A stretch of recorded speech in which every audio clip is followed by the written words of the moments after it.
Hello friends, स्वागत है आपका आपके अपने YouTube channel S Kumar gardening में। इस चैनल पे आपको फ्रूट, फ्लावर और वेजिटेबल्स की ग्रो केयर एंड ग्राफ्टिंग के अपडेट लगभग रोज़ाना मिलते हैं।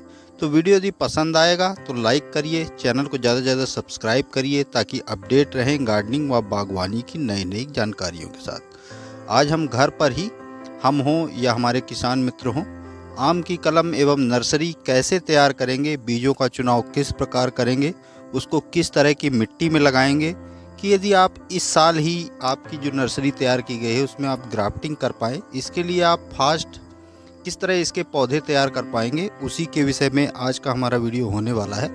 और जो आप ये प्लांट देख रहे हैं ये करीबन 1 साल पुराने हैं और यह पौधा जो आप देख रहे हैं ये बिल्कुल नए पौधे पर, जिसकी उम्र लगभग बीज से उगाए हुए 3 महीने हुआ था, उस पर मैंने ग्राफ्टिंग की थी। और अब यह पौधा लगभग 2 साल का हो चुका है।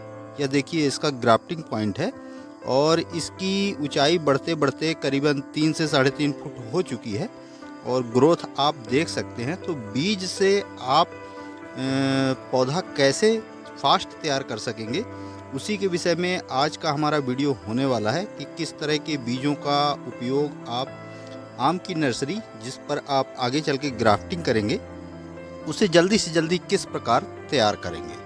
तो जैसा कि मैंने बताया कि यह पौधा जो आप देख रहे हैं इसकी ग्राफ्टिंग मैंने लगभग 3 महीने का पौधा था तब की थी और यह पौधे भी लगभग उसी के साथ के लगे हुए हैं। और मगर इनको अभी मैंने ग्राफ्टिंग के लिए डबल रूट स्टॉक पे प्रिपेयर किया है और इस पे मैं आगे चल के मल्टीपल ग्राफ्टिंग करूँगा और उनका भी अपडेट आपके साथ टाइम टू टाइम में शेयर करूँगा।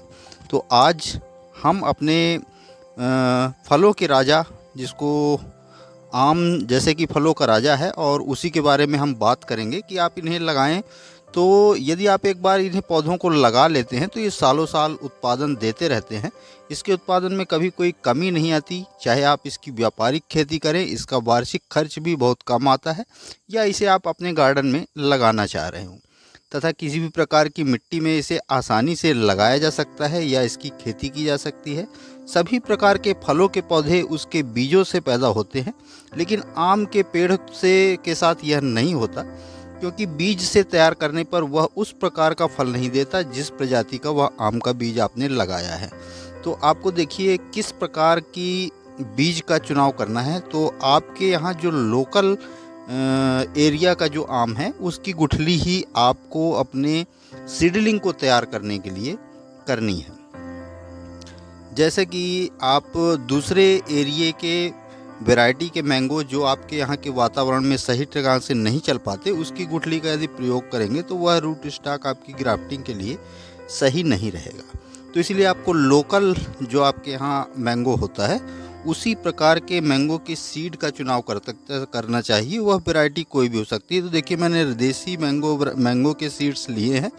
इनको उबले हुए सीड्स आपको नहीं लेना है, ये इसका रस बस निकला हो, इस तरह के सीड्स का उपयोग आपको करना है। ग्राफ्टिंग हम इसलिए करते हैं क्योंकि हूबहू प्रजाति के लिए हमें ग्राफ्टेड प्लांट की आवश्यकता होती है। अक्सर किसान, हम हों या आप हों, आम का पेड़ लाने के लिए नर्सरी से खरीद कर लाते हैं जिसकी कीमत 400 से 500 रुपये होती है। और अक्सर होता यह है कि जिस प्रजाति का पौधा हम लेके आते हैं बाद में वह प्रजाति हमें फल उसका नहीं मिलता है। देखिए ये डबल रूट स्टॉक पे है और इस पौधे को मैंने आगे चल के मैं इस पर 4 से 5 कभी 6 भी ग्राफ्टिंग करूंगा और उसका भी अपडेट आपके साथ दूंगा।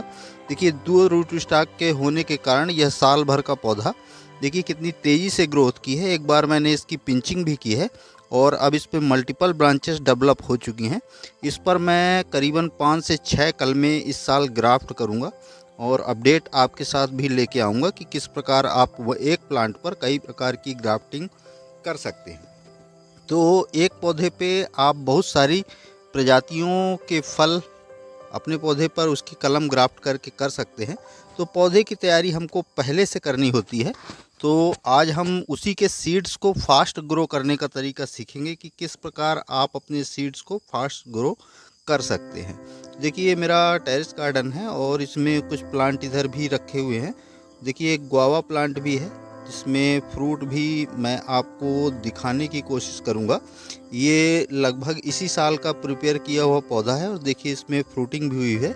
इस पे बहुत सारे फ्लावर्स आए थे, मगर ज़्यादा, चूँकि अभी छोटा सा पौधा है इसलिए मैंने इस पे सिर्फ 2 फ्रूट ही छोड़े हैं, बाकी सभी फलों को मैंने तोड़ के अलग कर दिया है। यदि इसका भी अपडेट आपको चाहिए हो कि किस प्रकार आप छोटे पौधों से फ्रूटिंग ले सकते हैं, तो इसका भी अपडेट मैं आपके लिए ज़रूर लेके आऊँगा कि इस पौधों को किस प्रकार तैयार किया जाता है, जिन पौधों से हम छोटे-छोटे पौधों से फ्रूटिंग ले पाएँ।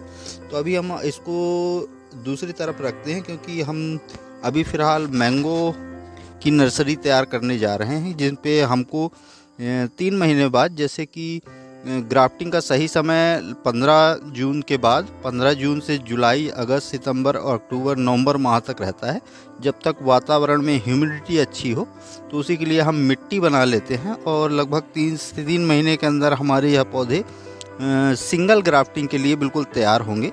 तो इसके लिए मैंने 40% काऊ डंक और नॉर्मल गार्डन सॉइल और 20% रेत का उपयोग किया है। तो देखिए इस सभी सॉइल मिक्स को अच्छे से बना के, और आप चाहे तो पॉट में लगा सकते हैं और ग्रो बैग में लगा सकते हैं, या वेस्ट पॉलीथीन, जैसा कि मैंने आपको नीचे दिखाया कि जो मेरे पौधे और आम के लगे हुए हैं वेस्ट पॉलीथीन हैं, जिनको हम यहाँ वहाँ फेंक देते हैं, तो उन्हीं का उपयोग भी आप ग्रो बैग के रूप में कर सकते हैं।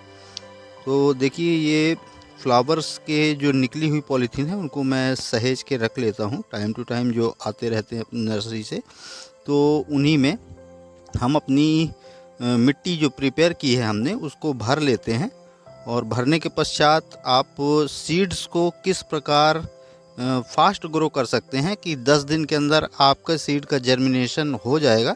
चाहे तो आप नॉर्मल गुठली यूं भी जर्मिनेट करके और सीडलिंग अपनी तैयार कर सकते हैं, मगर उसमें थोड़ा समय ज़्यादा लगता है। तो मैं आपको जो तरीका बताऊंगा उसमें सीडलिंग आपकी बहुत फास्ट ग्रो होगी, और 3 महीने के अंदर वह पौधा एक अच्छा मैच्योर पौधा होगा और आप उस पर ग्राफ्टिंग आसानी से कर पाएंगे। तो इन पौधों को जब मैं तैयार करके और इन पर ग्राफ्टिंग करूंगा तो उसका भी अपडेट आपके लिए लेके आऊँगा। तो देखिए सॉइल मिक्स हमने अपने ग्रो बैग्स में भर लिया है। तो आइए अब अपनी गुठली जो हमने लोकल मैंने बताई आपको उसको भी प्रिपेयर कर लेते हैं। इसे आप डायरेक्ट यूं भी लगा सकते हैं, मगर इसके जर्मिनेशन में 20 से 25 दिन का समय लगेगा। तो मैं इसे आपको 10 से 12 दिन के अंदर ग्रो करने का तरीका बता रहा हूँ। देखिए आपको इस तरह गुठली जिधर से डंठल रहती है उधर साइड से हल्का सा आपको किसी ठोस चीज़ से, मैं हथौड़ी का प्रयोग कर रहा हूँ, हल्का सा ठोक लेना है।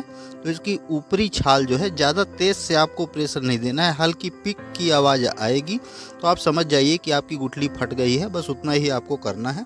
तो इससे जल्दी से जल्दी मॉइस्चर इसके अंदर जाएगा और हमारा बीज जो है वो जल्दी जर्मिनेट होने लगेगा। तो देखिए इसी तरह मैं सभी बीज अपने जर्मिनेट करता हूँ फास्ट। तो आप भी ऐसा कर सकते हैं कि आपको हल्का सा जिधर से डंठल लगी रहती है आम का, जो जहाँ पर आम गुच्छों में फलता है तो उसका जो डंठल होता है उस एरिया पे आपको उसको हल्का सा किसी भी ठोस चीज़ से आपको उसको ठोकना है। तो वो हल्की सी पीक की आवाज़ आएगी, तब आप समझ जाइए कि आपकी गुठली बिल्कुल प्रिपेयर हो गई है। आप उसको सीधा आपको लगाना है, नीचे ऊपरी सिरा उसका ऊपर होना चाहिए और निचला सिरा नीचे, वरना आपका बीज जो है वो सही ढंग से जर्मिनेट नहीं हो पाएगा। होगा लेकिन उसमें थोड़ा समय लगेगा। तो आपको यदि सिंगल रूट स्टॉक या डबल रूट स्टॉक जिस प्रकार का बनाना हो, देखिए मैंने कुछ में डबल गुठलियाँ लगाई हैं। तो जैसे एक प्लांट को डबल रूट स्टॉक का सहारा देना हो तो आप 2 गुठलियाँ एक साथ लगा सकते हैं। तो इसको किस प्रकार कर सकते हैं उसका चैनल में ऑलरेडी मेरे वीडियो है। और ये दूसरा तरीका है जो मैं आपको बता रहा हूँ कि आप रेत ले लीजिए और जिस तरह आपने गुठली प्रिपेयर की है उसी प्रकार आपको गुठली प्रिपेयर करने के पश्चात इसे रेत में दबा देना है। और जब आपकी गुठलियाँ जर्मिनेट हो जाएं फिर उन्हें आप ग्रो बैग में या पॉट में जहाँ भी आप लगाना चाहें उसे आसानी से लगा सकते हैं। तो देखिए अब इसकी हम वाटरिंग कर देंगे, और वाटरिंग करने के पश्चात इसको डायरेक्ट सनलाइट में नहीं रखेंगे, पार्सल सेट क्षेत्र में, क्योंकि अभी गर्मी बहुत तेज़ पड़ रही है, पानी इस साल थोड़ा गिरने में लेट है। तो इसको भी हम पार्सल एरिया में रखेंगे ताकि इसकी मिट्टी ज़्यादा तेज़ी से ना सूखे, और इसमें मॉइस्चर का खास ध्यान रखना है कि नमी इसमें लगातार बनी रहे। तो आशा करता हूँ मैंगो प्लांट की नर्सरी तैयार करने का यह अपडेट आपको ज़रूर पसंद आया होगा। पसंद आया तो लाइक करिए, कमेंट करिए, अपने गार्डनिंग लविंग दोस्तों के साथ शेयर करिए। चैनल पे यदि पहली बार आए हैं तो प्लीज़ चैनल को सब्सक्राइब जरूर करिए। बेल यानी घंटी के बटन को ऑल पे प्रेस करिए ताकि बागवानी व गार्डनिंग से रिलेटेड ऐसी ही रोचक व जानकारीप्रद वीडियो का नोटिफिकेशन आपको समय समय पर मिलता रहे। तो अभी के लिए फ़िलहाल इतना ही। वीडियो में अभी तक बने रहने के लिए बहुत बहुत धन्यवाद। Thank you.